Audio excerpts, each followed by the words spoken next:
AP squad, welcome back to physical education India. और आज हम लोग इस वीडियो में मस्कुलर सिस्टम टॉपिक को बहुत अच्छे से कवर करने वाले हैं। मस्कुलर सिस्टम में क्या क्या होता है, टाइप्स ऑफ मसल्स हमारी, और साथ में ही स्लाइडिंग फिलामेंट थ्योरी एक ही वीडियो में हम लोग यहाँ पे पूरी कवर कर लेंगे। स्टार्ट करने से पहले मैं आपको बता दूं कि UGC नेट के हमारे जो बैच है पेपर 2 फिजिकल एजुकेशन के लिए, वो लाइव है।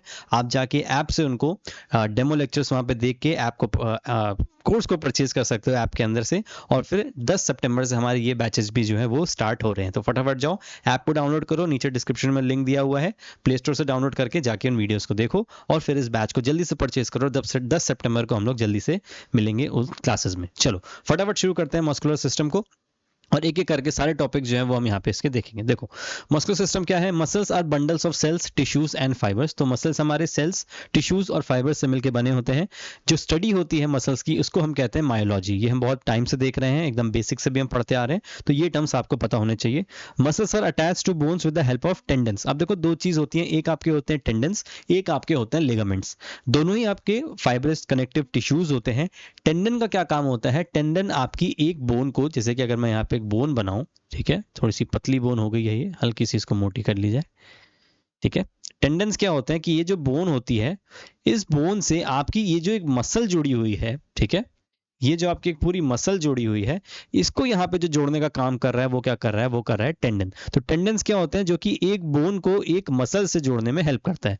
वहीं लिगामेंट्स क्या होते हैं, जो कि एक बोन को दूसरी बोन से जोड़ते हैं, ठीक है। लिगामेंट्स क्या हो गए, जो एक बोन को दूसरी बोन से जोड़ते हैं, और टेंडन्स क्या हो गए, जो कि एक बोन को मसल से जोड़ते हैं, ठीक है। चलो, इसके बाद there are 656 muscles in our body, और ज्यादा होती हैं। कैसे कैसे होती है, देखो 320 जो होती हैं ये तो आपके पेयर में होती हैं, ठीक है, यानी कि ये टोटल हो गई 640। इसके बाद 16 अनपेयर्ड होती हैं, यानी कि इनका कोई पेयरिंग नहीं होती है, तो ये सिर्फ 16 होती हैं, तो टोटल आपकी हो गई 656। इसके बाद जो बहुत छोटी मसल्स होती हैं वो होती हैं 44। तो अप्रॉक्स 700 मसल्स जो हो गई वो हमारी बॉडी में यहाँ पे हो जाती हैं। अब सारी हमको याद नहीं करनी है, कुछ मेजर मसल्स होती है जिनके नाम भी मैंने नीचे लिखे हुए हैं, उनको एक एक करके हम लोग याद कर लेंगे, ठीक है। चलो, इसके बाद 45% ऑफ द बॉडी वेट जो होता है ये हमारा पूरा मस्कुलर सिस्टम का ही होता है, ठीक है।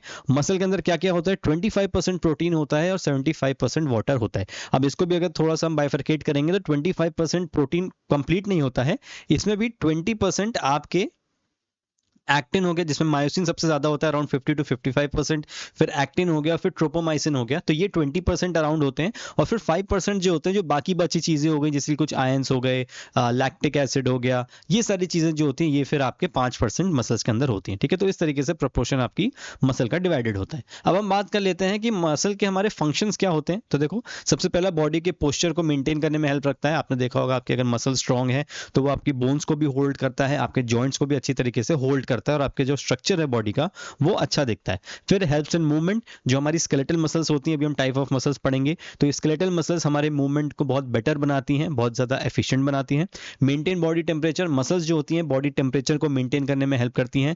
सर्कुलेशन, अभी हम और मसल्स का जो टाइप पढ़ेंगे उसमें आपको समझ में आएगा कि सर्कुलेशन यानी कि हमारा जितना भी पूरा प्रोसेस हो रहा है बॉडी का, वो सब मांसपेशियों की वजह से ही हो रहा है, तो सर्कुलेशन भी उसके अंदर आ जाएगा, डाइजेशन भी उसी के अंदर आ जाएगा, और जॉइंट्स को स्टेबलाइज करता है। ये बात हमने कर ली, ठीक है। तो ये कुछ पॉइंट्स हैं जिनको आप अच्छी तरीके से एक्सप्लेन करके लिख सकते हो कि मसल्स के लिए हेल्प करते हैं। चलो, अब हम बात करते हैं टाइप्स ऑफ मसल्स की। तो बेसिकली हमारे 3 टाइप्स ऑफ मसल्स होती हैं, ठीक है, जस्ट अ मिनट, ठीक है। 3 टाइप्स ऑफ हमारी मसल्स होती हैं, जिसमें सबसे पहले हो गई हमारी स्केलेटल मसल्स। अब स्केलेटल मसल्स को आपको नाम से समझ में आ रहा होगा कि स्केलेटल वर्ड से आप स्केलेटल सिस्टम रिलेट कर पा रहे होगे। तो ये वो मसल्स होती हैं जो कि हमारी बोन से जुड़ी हुई होती हैं, ठीक है। अब बोन से जुड़ी हुई हैं, इसका मतलब कि जो भी हमारी बॉडी में मेजर मूवमेंट हो रहा है उसमें यही हमारी मदद करती हैं। अगर मैं हाथ हिला रहा हूँ, पैर हिला रहा हूँ, गर्दन हिला रहा हूँ, तो ये स्केलेटल मसल्स की वजह से ही पॉसिबल हो पा रहा है। कुछ पॉइंट्स देख लेते हैं। सबसे पहला, जो स्केलेटल मसल्स हैं ये होती हैं वॉलंटरी मसल्स। वॉलंटरी मतलब कि हम इनको कंट्रोल कर सकते हैं अंडर कॉन्शियस कंट्रोल, यानी कि हम जिस भी तरीके से चाहें इन मसल्स को कंट्रोल कर सकते हैं, क्योंकि ये वॉलंटरी मसल्स हैं। Attach to bones by tendons, tendons की बात हमने कर ली थी। क्या होते हैं वो फाइब्रस टिश्यूज जो कि बोन को मसल से जोड़ते हैं। तो स्केलेटल मसल्स जो होती हैं ये टेंडन की मदद से बोन से हमारी जुड़ी होती हैं। रिस्पॉन्सिबल फॉर बॉडी मूवमेंट्स, जो भी मूवमेंट कर रहे हैं तो वो यही करा रहे हैं। स्ट्राइटेड अपीयरेंस, अब यहाँ पे अगर ध्यान से देखोगे इन मसल्स में तो हल्का सा आपको स्ट्राइटेड दिखाई देंगी, कुछ इस तरीके की इसमें डिजाइन होती हैं। यही हमारे एक्टिन और मायोसिन जो होते हैं और हमारा जो सार्कोमेयर होता है, जिसके बारे में अभी हम नीचे स्लाइडिंग फिलामेंट थ्योरी में पढ़ेंगे, तो उसकी ही वजह से ये स्ट्राइटेड अपीयरेंस जो होता है ये हमारी मसल्स के अंदर आता है। ठीक है, और ये माइक्रोस्कोप की मदद से दिखता है, नेकेड आई से आप इसको नहीं देख सकते हो। एग्जाम्पल्स क्या हो गए, बाइसेप्स मसल्स हो गई, क्वाड्रिसेप्स मसल्स हो गई, तो ये सब हमारी स्केलेटल मसल्स होती हैं जिनको हम मूव कर सकते हैं। सेकंड टाइप है हमारा कार्डियक मसल्स। अब कार्डियक से मैंने आपको पहले वीडियो में बताया था, कहीं भी कार्डियक वर्ड आ जाए समझ जाना कि हार्ट से रिलेटेड यहाँ पे बात हो रही है, या तो कार्डियक आ जाए या कार्डियो आ जाए। ठीक है, found only in the walls of the heart. तो जो कार्डियक मसल्स होती हैं ये सिर्फ और सिर्फ हमारे हार्ट की मसल्स में मिलती हैं। इनवॉलंटरी मसल्स ही होती हैं, यानी कि हम इसको कंट्रोल नहीं कर सकते हैं। स्केलेटल मसल को तो हम कंट्रोल कर सकते थे, कार्डियक मसल को हम कंट्रोल नहीं कर सकते हैं, वो अपने हिसाब से ही काम करती है। स्ट्राइटेड होते हैं, ठीक है, हल्का हल्का इसमें भी स्ट्राइटेशन आपको दिखेगा। ऑटो रिदमिक होता है, यानी कि अपने हिसाब से चलता है। कॉन्ट्रैक्ट्स विदाउट एक्सटर्नल स्टिमुलेशन, कोई एक्सटर्नल स्टिमुलेशन नहीं चाहिए, आपका कोई एफर्ट नहीं चाहिए, वो अपने हिसाब से खुद ही काम करेंगे। ठीक है, फिर है स्मूथ मसल्स, ये आपके थर्ड टाइप के मसल्स हो गए और ये पाए जाते हैं आपके ऑर्गन्स में। ठीक है, found in the walls of the internal organs. तो जो भी आपके इंटरनल ऑर्गन्स होते हैं उनकी वॉल्स पे आपको ये मिलते हैं। ठीक है, इनवॉलंटरी एंड नॉन स्ट्राइटेड, ये भी इनवॉलंटरी होते हैं, इस पे भी आपका कोई कंट्रोल नहीं होता है। ठीक है, मैं थोड़ा सा इसको बड़ा कर देता हूँ, आई थिंक ये छोटा हो रहा होगा, एक मिनट। ठीक है, अब मेरे ख्याल से थोड़ा सा बेटर विजिबल होगा ये। ठीक है ठीक है, तो ये इनवॉलंटरी होते हैं, इन पे भी हमारा कोई कंट्रोल नहीं होता, और ये भी नॉन स्ट्राइटेड होते हैं, इनके अंदर भी कोई स्ट्राइरेशन नहीं होता, या फिर ये भी स्ट्राइटेड नहीं होते हैं, जैसे कि हमारी स्केलेटल मसल्स और कार्डियक मसल्स होती हैं। तो ये कुछ पॉइंट्स हैं जो आपको याद रखने पड़ेंगे कि आपकी स्केलेटल मसल्स और कार्डियक मसल्स ये स्ट्राइटेड होते हैं। ठीक है, मैं यहाँ पे लिख देता हूँ, स्केलेटल मसल्स आपके स्ट्राइटेड हैं, एसटी, कार्डियक मसल्स आपके स्ट्राइटेड है। ठीक है, स्केलेटल मसल्स आपकी वॉलंटरी होती है, कार्डियक मसल आपकी इनवॉलंटरी है, और स्मूथ मसल्स आपकी अनस्ट्राइटेड है। ठीक है, स्ट्राइशन नहीं है, और ये भी आपकी इनवॉलंटरी होती है, यानी कि आप इसको कंट्रोल नहीं कर सकते हो। तो ये कुछ पॉइंट्स हैं जो कि आपको इनके बारे में ध्यान रखने पड़ेंगे। ठीक है, और क्या है, contract slowly and rhythmically. Smooth muscle जो होती हैं वो धीरे धीरे कॉन्ट्रैक्ट करते हैं और एक रिदम से ही कॉन्ट्रैक्ट करते हैं। अब जितने भी हमारे इंटरनल ऑर्गन्स हैं, आपको पता है कि वो लाइफ लॉन्ग हमारे साथ उनको बने रहना है, हमारी मदद करनी है, सारे प्रोसेसेस में मदद करनी है, तो पॉसिबल नहीं है कि वो बहुत जल्दी जल्दी कॉन्ट्रैक्ट करेंगे, तो वो धीरे धीरे आराम से कॉन्ट्रैक्ट करते हैं ताकि लंबे टाइम तक वो इसको यूज़ कर पाएँ। वही सेम फंडा है जैसे कि हमारा एंड्योरेंस वगैरह में होता है कि अगर आप बहुत तेज़ी से भागोगे तो बहुत कम टाइम तक भाग पाओगे, अगर मेंटेन करके भागोगे पेस को तो लंबे टाइम तक आप भागोगे। तो वही सेम चीज़ यहाँ पे हो रही है। फिर है regulates processes like digestion and blood flow. तो ऑर्गन्स हैं, तो ये सारा काम हमारी बॉडी में करने में मदद करते हैं। ठीक है, ये देखो कुछ मेजर मसल्स हैं। ठीक है, जैसे कि आपका बाइसेप्स ब्रैकी हो गया, बाइसेप्स मसल्स हो गई, ट्राइसेप्स हो गई, डेल्टॉइड्स आपके हो गए, पेक्टोरलिस मेजर हो गया, रेक्टस एब्डोमिनस आपके एब्स मसल्स हो गए, क्वाड्रिसेप्स आपके थाइज मसल्स हो गए, हैमस्ट्रिंग्स क्वाड्रिसेप्स के पीछे जो हो गई, गैस्ट्रोनीमियस आपकी काफ्स मसल्स हो गई, और ग्लूटियस मैक्सिमस जो हो गया, ये आपका जो आपके बटक्स होते हैं उसकी मसल हो जाएंगी। ठीक है, तो ये कुछ मसल्स है जिनके बारे में आपको पता होना चाहिए। क्वाड्रिसेप्स के बारे में आपको पता होना चाहिए कि ये मेजरली 4 मसल से मिलकर बनती हैं, जिसमें आपके 3 वेस्टस ग्रुप होता है और एक आपका रेक्टस ग्रुप होता है। वेस्टस में आपका लेटरालिस, इंटरमीडियस और मेडियालिस, 3 ये हो गई, और एक आपका रेक्टस फेमोरिस हो गया। तो 4 मसल्स की वजह से ये एक मसल ग्रुप बनता है। और हैमस्ट्रिंग्स आपके जो होती हैं, जो आपके क्वाड्रिसेप्स के पीछे की जो मसल्स हैं, ये आपके 3 मसल ग्रुप की वजह से बनती हैं, जिसमें से एक आपका बाइसेप्स फेमोरिस हो गया, एक सेमी टेंडिनस हो गया, और एक सेमी मेम्ब्रेनस हो गया। तो ये कुछ चीज़ें हैं जो कि आपको इनके बारे में पता होना चाहिए, क्योंकि बहुत बेसिक तरीके से भी इन क्वेश्चंस को कभी कभी पूछ लिया जाता है, हम रिवाइज करके नहीं जाते हैं एग्जाम्स में, जिसकी वजह से मिस हो जाता है और हम लोग कंफ्यूजन में गलत आंसर लगाते हैं। ठीक है, तो ये कुछ मसल्स हैं, इनके नाम लास्ट पॉइंट पे जरूर देख के जाना। ठीक है, और इनके क्या फंक्शंस हैं और इनका क्या लोकेशन है वो भी यहाँ पे दिया हुआ है। ठीक है, चलो अब हम बात कर लेते हैं स्केलेटल मसल के स्ट्रक्चर की। स्केलेटल मसल पढ़ना बहुत ज्यादा इंपॉर्टेंट है, तो इसके स्ट्रक्चर की बात कर लेते हैं। Composed of muscle fibres grouped into bundles. तो ये आप देख सकते हो, जो सबसे छोटा पार्ट आपको जो दिख रहा है, मैं थोड़ा सा इसको और बड़ा करने की कोशिश करता हूँ, just a minute. I think visible होगा यहाँ से। थोड़ा सा स्क्रीन का आई थिंक कुछ इशू हो रहा है, एक मिनट। मैं अगर इसको यहाँ से बड़ा करूँ, इसको मैं ऐसे करूँ, और फिर यहाँ से इसको, जस्ट अ मिनट, अभी प्रॉब्लम सॉल्व हो जाएगी। हाँ, मेरे ख्याल से अभी आपको ठीक दिख रहा होगा, है ना? ठीक है, मेरे ख्याल से बेटर दिख रहा होगा। थोड़ा सा और छोटा कर देता हूँ।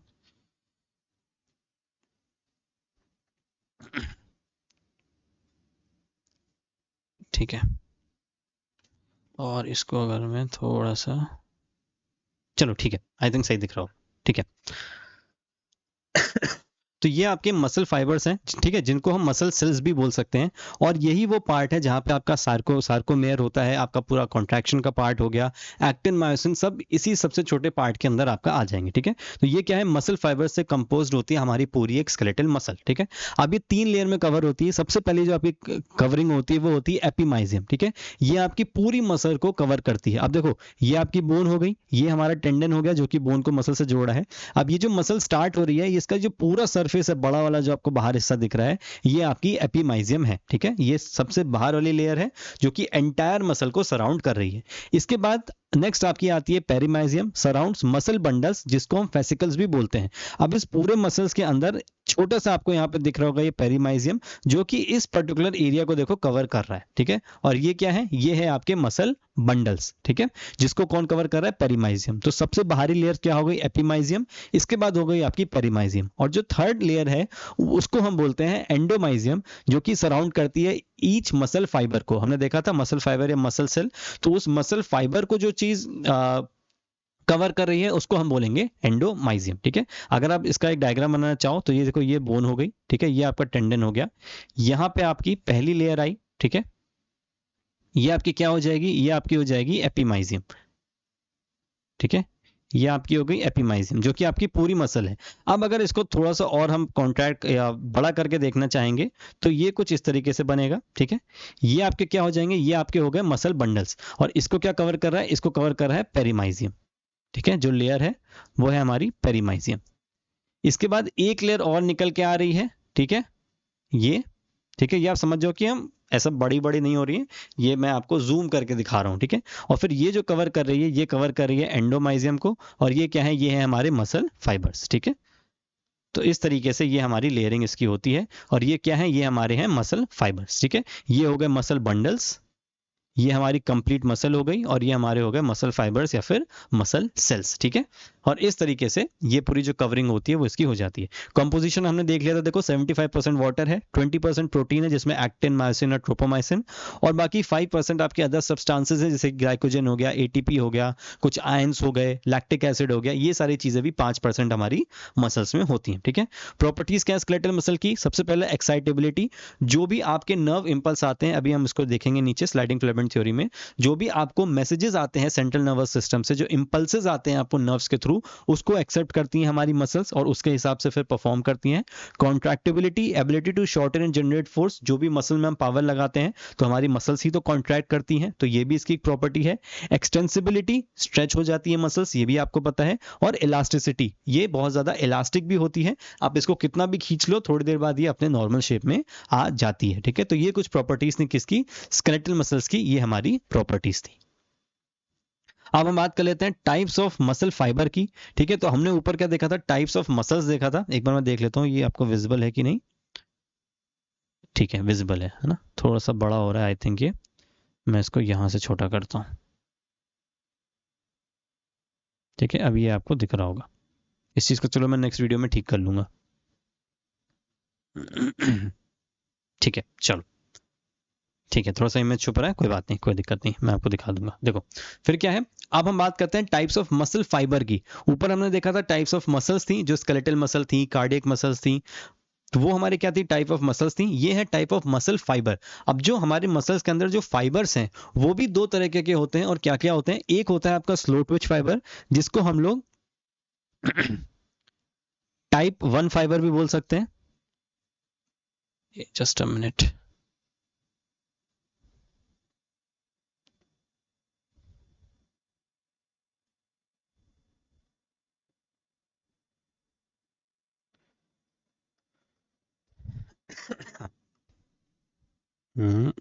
ठीक है, जिसको हम लोग क्या बोल सकते हैं, जिसको हम टाइप 1 मसल फाइबर भी बोल सकते हैं, ठीक है।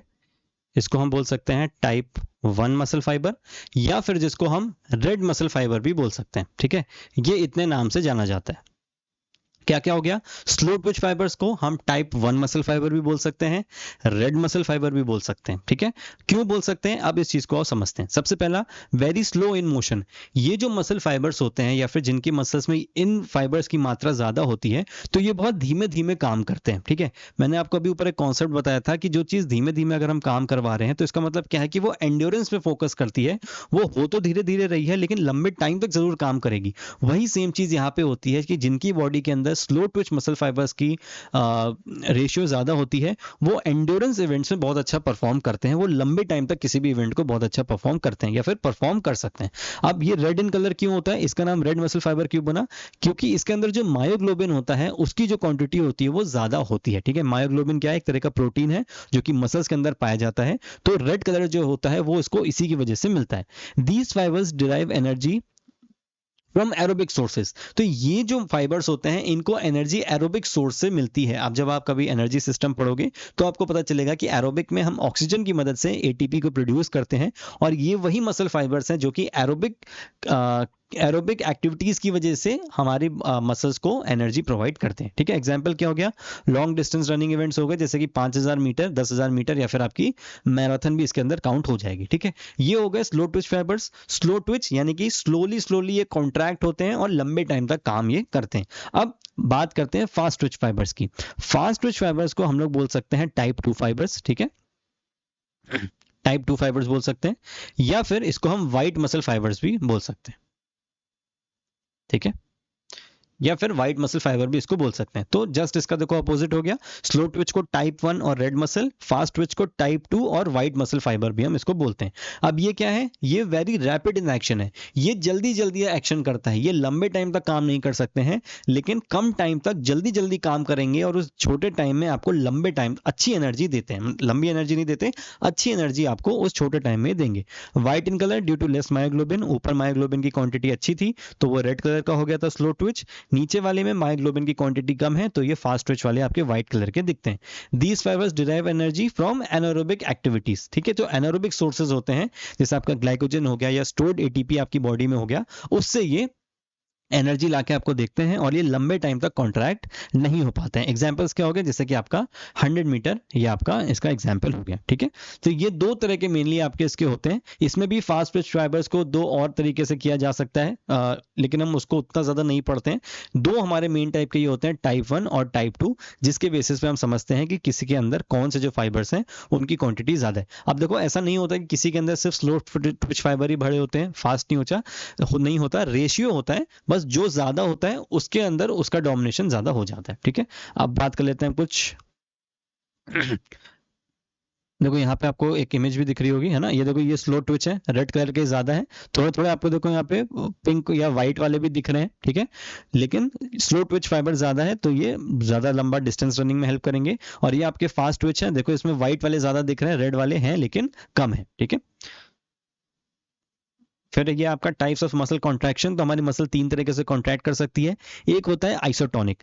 आइसोटोनिक क्या होता है, जहां पे हमारी मसल की जो लेंथ है वो चेंज होती है। कैसे, जब आप जिम में बाइसेप्स कर्ल्स करते हो या कोई भी एक्सरसाइज करते हो तो हमारी ये जो मसल्स की लेंथ है ये देखो चेंज हो रही है। ये अभी शॉर्ट हो गई, अब ये लेंथ हो गई, फिर ये शॉर्ट हो गई, फिर ये देखो लंबी हो गई। तो जब आपकी मसल्स का जो साइज है वो चेंज हो रहा है तो उसको हम क्या बोलते हैं, उसको हम आइसोटोनिक कॉन्ट्रैक्शन बोलते हैं। वहीं पे आइसोमेट्रिक, जहां पे आइसो का मतलब होता है सेम, मेट्रिक का मतलब हो गया लेंथ, तो जब आपकी लेंथ सेम होती है किसी भी ऐसी एक्सरसाइज में तो उसको हम आइसोमेट्रिक कॉन्ट्रैक्शन बोलते हैं। जैसे कि हम प्लैंक करते हैं या फिर वॉल होल्ड करते हैं, वॉल चेयर होल्ड करते हैं, उसमें क्या होता है कि हम एक ही पोजिशन में बैठे रहते हैं या एक ही पोजिशन में रहते हैं, हमारी मसल्स में हीट तो क्रिएट हो रही होती है लेकिन मूवमेंट उसमें नहीं हो रहा होता है, तो वो क्या होती है, वो होती है हमारी आइसोमेट्रिक, ठीक है। ये आपको इमेज दिख रहा होगा, ये है आपकी आइसोमेट्रिक, ठीक है। ये वाली आपकी आइसोमेट्रिक है जहां पे एक सिंगल पोजीशन पे यहाँ पे बॉडी रुकी है।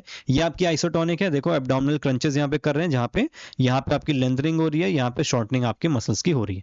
थर्ड आपका होता है आइसोकाइनेटिक, जिसमें फिक्स रेंज ऑफ मोशन आपका होता है। आपने देखा होगा आपके जिम में बटरफ्लाई वाली मशीन होती है, लेग प्रेस की मशीन होती हैं, वो क्या होती है, एक फिक्स रेंज ऑफ मोशन पे काम करती हैं, ठीक है। और उनमें पूरे टाइम जो एफर्ट होता है वो आपको पूरी तरीके से लगाना होता है। जैसे कि आइसोटोनिक में क्या होगा कि आपने अगर आपके हाथ में अगर वेट है तो वेट को जब आप नीचे लेके जा रहे हो तो ग्रेविटी की वजह से आपको इतना ज़्यादा ताकत नहीं लगानी पड़ी, क्योंकि नॉर्मली वेट नीचे जा रहा है। फिर जब आप ऊपर लाते हो, जब फ्लेक्शन आप करते हो, तो आपको एफर्ट लगाना पड़ता है।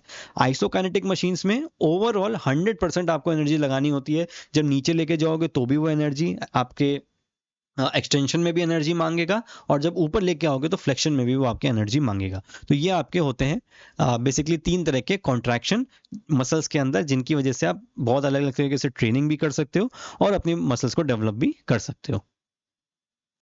चलो इसके बाद अब हम लोग फटाफट देख लेते हैं स्लाइडिंग फिलामेंट थ्योरी। अब हमने मसल्स के बारे में समझ लिया, अब हम समझते हैं कि ये मसल्स कॉन्ट्रैक्ट एक्चुअली में होती कैसे हैं। तो एक डायग्राम मैं आपके सामने बनाऊंगा जो कि पूरा सार्कोमेयर का एक डायग्राम होगा, ताकि अगर आपको बनाने की जरूरत भी पड़े तो आप उसको बना भी पाओ अच्छी तरीके से, और फिर आप उसको एक्सप्लेन भी कर पाओ। देखो सबसे पहले कुछ थ्योरी देख लेते हैं। तो जो स्लाइडिंग फिलामेंट थ्योरी थी, ये 1954 में प्रपोज हुई थी, और हक्सले एंड हक्सले दो लोग थे जिनका हक्सले सरनेम था, तो इन्होंने इसको प्रपोज करी थी। ये नाम यहाँ पे इनका लिखा हुआ है, ठीक है। अब देखो जो की स्ट्रक्चर्स होते हैं, ये आपका पूरा सार्कोमेयर है। सार्कोमेयर क्या होता है? हमारी मसल का कॉन्ट्रैक्टाइल यूनिट होता है, ठीक है, फंक्शनल यूनिट होता है, और इसी के अंदर ही हमारा जो कॉन्ट्रैक्शन होता है वो सार्कोमेयर के अंदर ही हमारा कॉन्ट्रैक्शन होता है।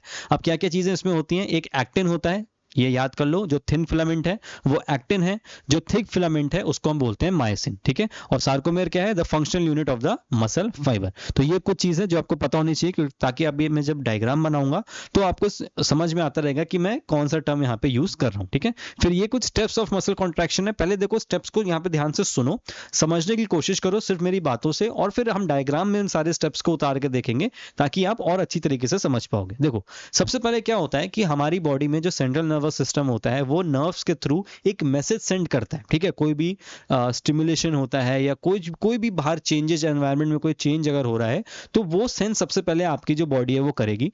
नर्व्स के थ्रू हमारी मसल्स के अंदर ये सिग्नल आता है। अब एसिटाइल कोएंजाइम नाम का एक न्यूरोट्रांसमीटर होता है हमारी नर्व्स के अंदर, वो ये सिग्नल छोड़ता है एंडोप्लाज्मिक रेटिकुलम की मदद से, और यही एंडोप्लाज्मिक रेटिकुलम नर्व्स से हमारी बॉडी के अंदर, यानी कि हमारी मसल्स के अंदर कैल्शियम को रिलीज करता है, जिसकी मदद से कॉन्ट्रैक्शन हमारा पॉसिबल हो पाता है, ठीक है। तो ये पूरा प्रोसेस हो गया कि पहले सेंट्रल नर्वस सिस्टम से नर्व्स के थ्रू मैसेज आया, उसके बाद फिर नर्व्स से ये मैसेज हमारी मसल में एंटर करता है, और जब मसल में हमारी मैसेज एंटर कर जाता है तब हमारा कैल्शियम का वहां पे यूज शुरू होता है, और यही कैल्शियम होता है जो कि आपके कॉन्ट्रैक्शन के अंदर मदद करता है, ठीक है। अब क्या क्या करता है कैल्शियम, इस चीज को ध्यान से देखो।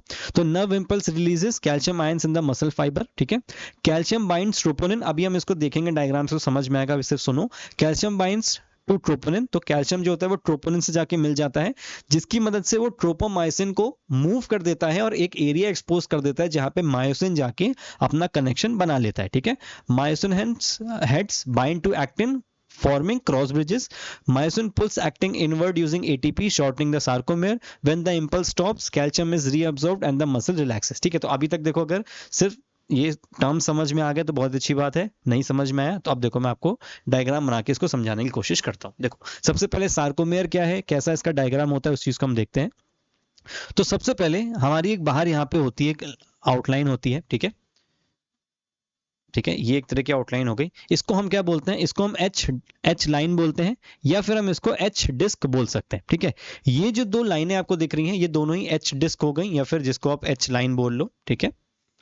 ये होती है आपकी सार्कोमेयर की बाउंड्री, यानी कि एक जो सार्कोमेयर की हम बात कर रहे हैं, जो कॉन्ट्रैक्टाइल यूनिट है, वो सार्कोमेयर इसके ही पूरा अंदर होता है, ठीक है। तो जब हमारी बॉडी कॉन्ट्रैक्ट, जब हमारी मसल्स कॉन्ट्रैक्ट करती हैं या फिर ये सार्कोमेयर कॉन्ट्रैक्ट करता है, तो यही वो, सॉरी एच नहीं, जेड डिस्क होती है, ठीक है। जेड लाइन या फिर जेड डिस्क आप इसको बोल लो, ठीक है, इसको करेक्शन कर लेना, जेड डिस्क की हैं। तो जब सार्कोमेयर कॉन्ट्रैक्ट होती हैं तो ये जो जेड डिस्क होती हैं ये भी साथ में छोटी हो जाती हैं। तो एक सबसे पहला पॉइंट तो आपका ये बन गया कि कभी भी कॉन्ट्रैक्शन होता है तो ये जो जेड डिस्क होती हैं ये भी छोटी होती चली जाती है, क्योंकि ये सार्कोमेयर की बाउंड्री है, और सार्कोमेयर खुद कॉन्ट्रैक्ट होता है तो साथ में ये जेड डिस्क को भी कॉन्ट्रैक्ट करता है। अब देखो, अब इसमें क्या क्या होता है, इसके अंदर कुछ लाइंस और होती हैं, ठीक है, उनको ध्यान से देखो। सबसे पहले मैं यहाँ पे एक बड़ी सी ऐसी लाइन बनाता हूँ, ठीक है। इस लाइन में